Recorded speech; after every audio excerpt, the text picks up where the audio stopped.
Alright, magandang araw po sa inyong lahat mga kababayan, Batang Maynila to. It's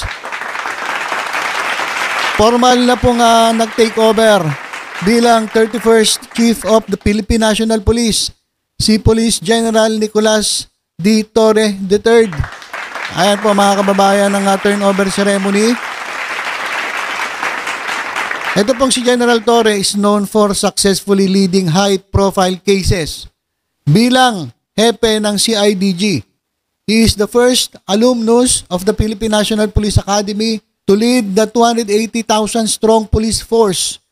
At siya po ay bahagi ng tagapagpatupad class of 1993. So panoorin po natin itong turnover ceremony. Thank you once again, sir. You may now be seated. We shall now come to the oath-taking and donning of ranks of the newly appointed Chief of the Philippine National Police. Yon. The Director for Personnel and Records Management, Police Major General Constancio Chinayog Jr. will now read the promotion orders.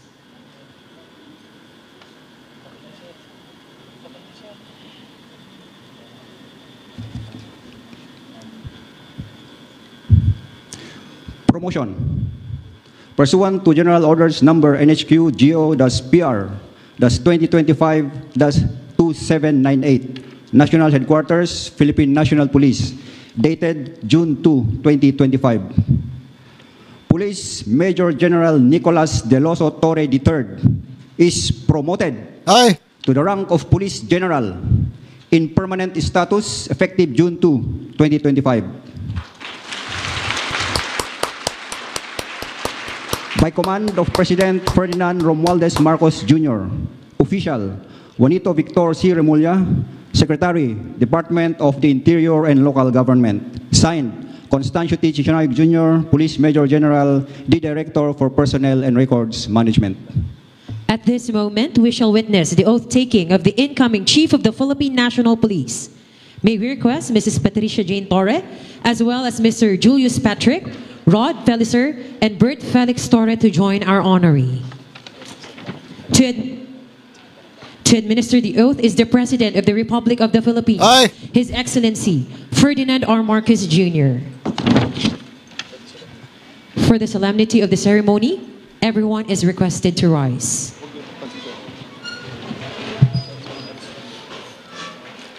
Very well. Please raise your right hand and repeat after me. Ako, ang inyong pangalan. Ako si General Nicolas Torre III. Na itinalaga sa katungkulan bilang ang inyong katungkulan. Na itinalaga sa katungkulan bilang Chief of the Philippine National Police. Ay taimtim na nanunumpa. Ay taimtim na nanunumpa. Natutuparin ko ng buong husay at katapatan. Natutuparin ko ng buong husay at katapatan. Sa abot ng aking makakaya. Sa abot ng aking makakaya. Ang mga takdang gampanin ng aking bagong katungkulan. Ang mga takdang gampanin ng aking bagong katungkulan. Kalinsabay nito ay nangako ako. Kalinsabay nito ay nangangako ako. Sa ngalan ng Republika ng Pilipinas. Sa ngalan ng Republika ng Pilipinas. Na aking itataguyod. Na aking itataguyod. At ipagtatanggol ang saligang batas. At ipagtatanggol ang saligang batas. At tunay na mananalig at tatalima ako rito. At tunay na mananalig at tatalima ako rito. Nasusundin ko ang mga alituntunin. Nasusundin ko ang mga alituntunin. Mga kautosang legal. Mga kautosang legal. At mga dekretong pinaiiral ng mga sadyang itinakdang may kapangyarihan. At mga dekretong pinaiiral ng mga sadyang itinakdang may kapangyarihan. Sa ilalim ng Republika ng Pilipinas. Sa ilalim ng Republika ng Pilipinas. At kusa kong babalikatin. At kusa kong babalikatin. Ang pananagutang ito. Ang pananagutang ito. Na walang anumang pasubali. Nang walang anumang pasubali. O hangaring umiwas. O hangaring umiwas. Kasihan nawa ako ng Diyos. Kasihan nawa ako ng Diyos. Grabe! The audience may now be seated. And at this time, we will now witness the donning of ranks of the newly appointed Chief of the Philippine National Police. May we request once again His Excellency the President for the donning of ranks to our newly installed Chief of the Philippine National Police. The new rank insignia is being donned by the President of the Republic of the Philippines, together with Mrs. Patricia Jane Torre, the spouse of our newly appointed Chief of the Philippine National Police.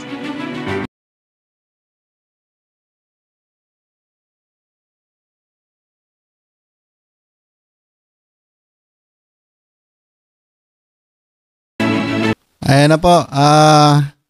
Tinanggal ko lang yung sounds kasi baka makapiright tayo. So ayan mga kababayan yung pagtanggal nung dito, yung 2 stars. At bilang bagong PNP chief ay magiging 4 stars na to. Congratulations kay General Nicolas Torre III. Grabe. Nakakilabot mga kababayan Nakakilabot. Ayan mga kababayan yung bagong ranggo ni General Torre III. Siya po ang bagong PNP chief. So mga DDS, iyakan na. Iyakan na kayo mga DDS. Ha? Iyakan na kayo mga DDS.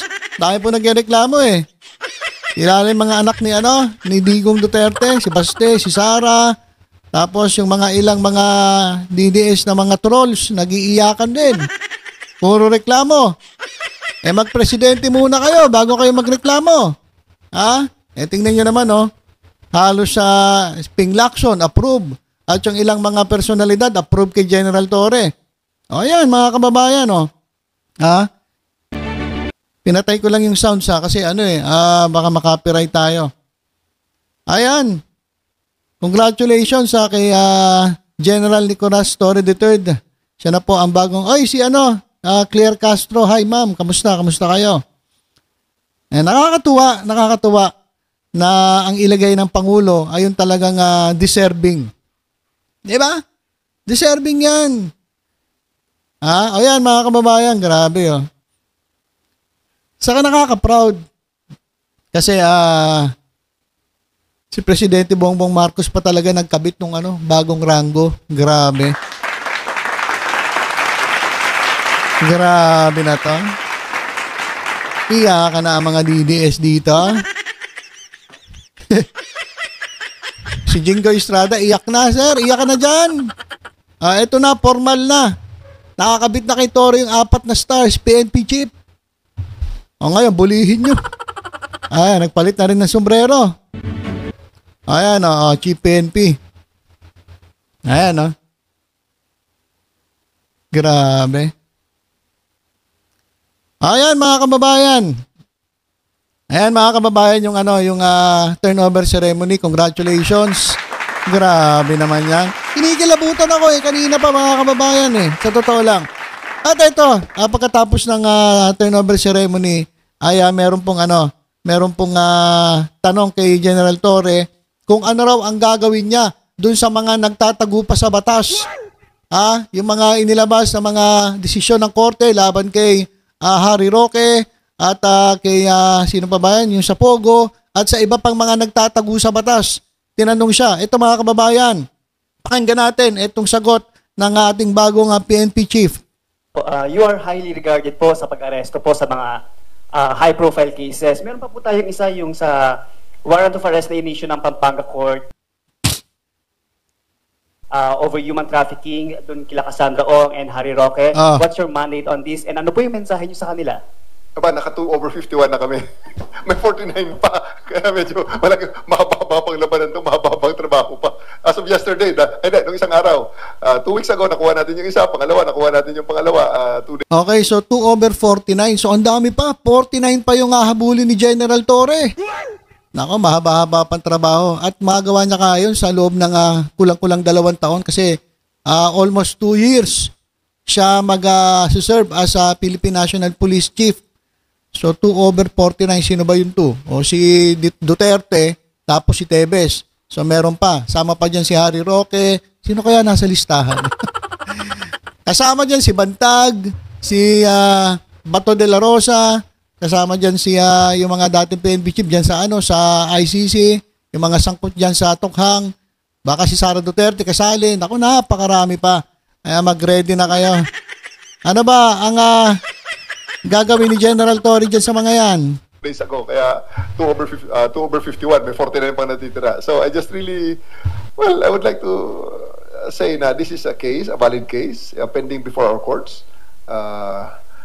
Abogado naman si Harry Roque, harapin niya. Kasi Hindi, ito yun yung kaso na hindi mo na pwedeng dalhin sa kalsada o para rally.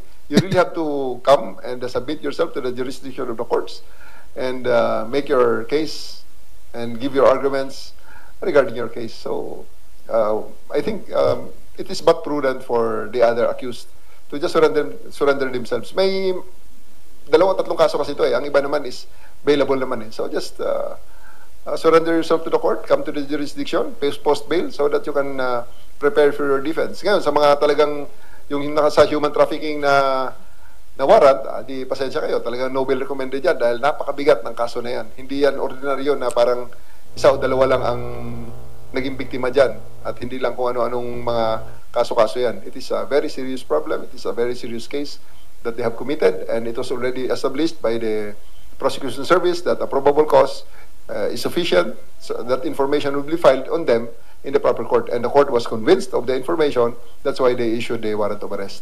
Sir, singit ko lang po. Kumusta po yung plano na makipag-coordinate tayo sa Interpol on Harry Roque po? Standard naman yun. This is a whole government approach. The DFA is cancelling his passport and the other accused so that they will not be able to travel freely at sila ay maibalik dito sa bansa. So, Interpol is just one of the many mechanisms that we can use and we can harness, we can tap para sa pagbabalik dito, sa repatriation niya rito sa Pilipinas. Maybe hear now from Mr. Jun Pinal. Okay, so mahaba po yung yung press conference ni General Torre, ni bagong PNP chief. So siguro suggest ko panoorin niyo na lang. Maraming topics po na natalakay. Ito lang yung pinakita ko sa inyo kasi mga kababayan, ang dami pa pala niyang huhulihin. 2 pa lang sila out of 51. So 49 pa kasama si Harry Roque. Kaya sinabihan niya si Harry Roque, susunod ka na Harry Roque. Kaya ayan po ang bago nating PNP chief. At dito sa press conference na ito, sabi niya magiging patas siya. Walang tukhang-tukhang at huhulihin nila ang mga kriminal ng buhay. At kapag tama ka, okay, walang problema. Pero pag nagkamali ka, mananagot ka sa batas. So yan po yung kanyang sinabi diyan sa sa media conference diyan sa PNP National Headquarters.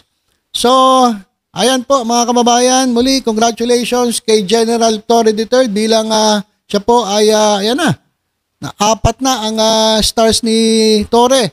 At grabe mismo si Pangulong Bongbong Marcos pa nagkabit. At congratulations sa ating bagong Philippine National Police Chief General Torre. Okay, so abangan natin ang mga darating pang mga mangyayari doon sa mga tulongges na nagtatago dyan. Under General Torre, talagang matindi ito mga kababayan. Kahit saan ka magtago, kahit sa ilalim ng lupa, hukayin ka na ito. Wala siyang pakialam. Kung hindi man siya mag-toothbrush ng 1 linggo, importante matupad niya yung kanyang trabaho. Ngayon, maraming sigurado, maraming inspired dito kay General Torre. At kung anong ginawa ni General Torre, malamang gagawin din ng ilang mga kapulisan para po ma-promote sila.